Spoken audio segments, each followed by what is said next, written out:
welcome back. Let's do question 413. Sketched below is the graph of h of x. The asymptotes of h intersect at this point.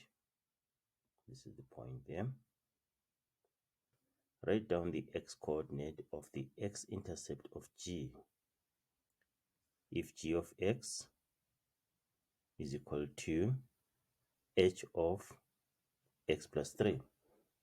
Remember, we managed to get the x-intercept in the previous question. We managed to find that the x-coordinate, let's just look at the x-coordinate, is half. Okay, the x-coordinate is half there. We managed to get that in question 412. Right, let's just discuss this a bit. What is the meaning of h of x plus a? Horizontal shift of h of x by a units to the left. If it's h of x minus a like this is the horizontal shift of h of x by a units to the right. Then h of x plus a like this. This is the vertical shift of h of x by a units upwards.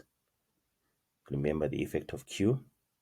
If it's positive, it's upwards. If it's negative, downwards. Then h of x minus a.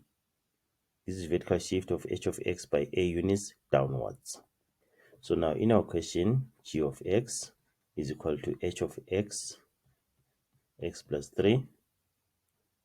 So it means that g of x is when h of x is translated or horizontally shifted to the left by 3 units. That means this one will move by 3 units to the left, like 1, 2, 3. So it means, how do we get the x-intercept of the new graph? We just have to say half minus 3. Then we'll get the x-intercept there. So it means x is equal to 1 over 2 minus 3. Then 1 over 2 minus 3, you can use your calculator. For x is equal to 1 over 2 minus 3 is like 3 over 1. You make the denominators to be the same. Is 6 over 2. And then now the denominators are the same. 1 minus 6 is negative 5. So x is negative 5 over 2. That's the answer there.